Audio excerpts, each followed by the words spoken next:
৪২ দিনের কর্মবিরতি, ১১ দিনের ধর্নার পরে ফের কর্মবিরতির হুঁশিয়ারি জুনিয়র চিকিৎসকদের। সাগর দত্ত মেডিকেল কলেজে চিকিৎসক, নার্স, স্বাস্থ্যকর্মীদের ওপর হামলার ঘটনার প্রতিবাদে এই সিদ্ধান্ত। রাজ্যের প্রতি আস্থা নেই জানালেন আন্দোলনকারীরা। আজ সব মেডিকেল কলেজ থেকে মোমবাতি মিছিলের ডাক। সোমবার অর্থাৎ ৩০শে সেপ্টেম্বর আর.জি. কর মামলায় সুপ্রিম কোর্টে শুনানি রয়েছে। সেই শুনানিতে কি হয় তা দেখে নেওয়ার পরেই আগামীকাল বিকেল থেকে রাজ্যে কর্মবিরতির ডাক দিয়েছেন জুনিয়র চিকিৎসকরা।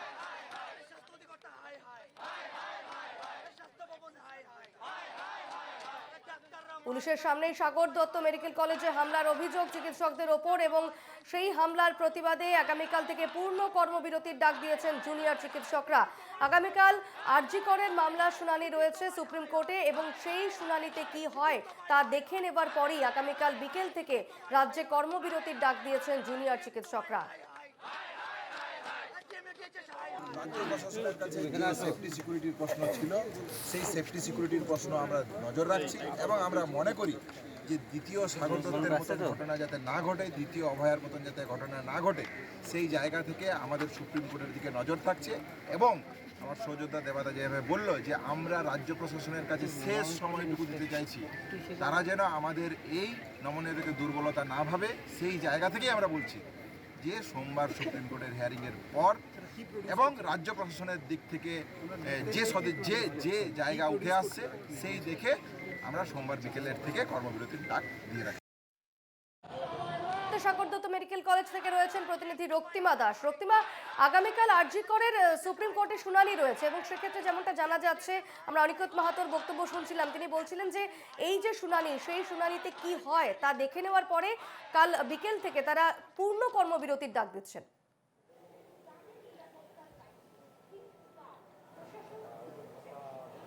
দেখো, একদমই তুমি জানো যখন আর.জি. করের ঘটনাটি ঘটেছিল এবং তারপর যেটা জুনিয়র ডাক্তার যারা ছিলেন তাদের যে দাবিগুলি ছিল রাজ্য সরকারের কাছে, তার মধ্যে অন্যতম একটি দাবি কিন্তু ছিল যে হাসপাতালগুলির নিরাপত্তা রক্ষা করতে হবে এবং নিরাপত্তা নিশ্চিত করার জন্য সরকারকে প্রয়োজনীয় পদক্ষেপ করতে হবে।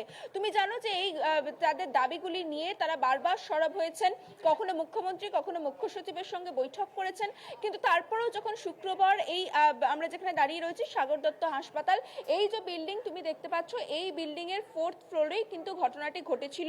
সেখানে মূলত যেটা অভিযোগ এখানকার যারা জুনিয়র চিকিৎসকরা রয়েছেন, যে রোগীর বাড়ির আত্মীয়রা তাদেরকে মারধর করেন এবং সেখানে বলা হয় যে রোগীর মৃত্যু হয়েছে ডাক্তারদের গাফিলতির কারণে মৃত্যু হয়েছে বলে তারা দাবি করেন, এবং সেই নিয়েই কথা কাটাকাটি এবং তারপর মারধরের ঘটনা ঘটে।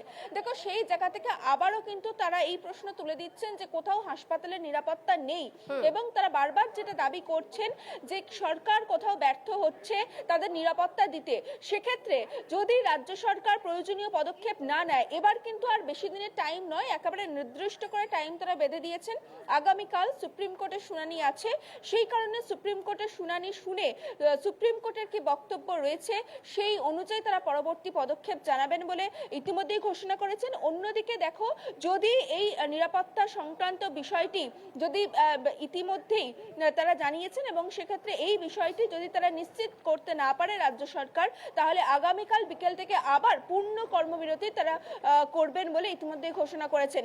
দেখো, এখনো তুমি দেখতে পাচ্ছ সাগর দত্ত হাসপাতালের সামনে আমরা রয়েছি। এইখানে যে মূলত যে বিল্ডিংটায় যে ঘটনাটি ঘটেছিল শুক্রবার রাতে, তারপরেও কিন্তু এখানে নিরাপত্তার সেই ছবি কিন্তু দেখা যাচ্ছে না।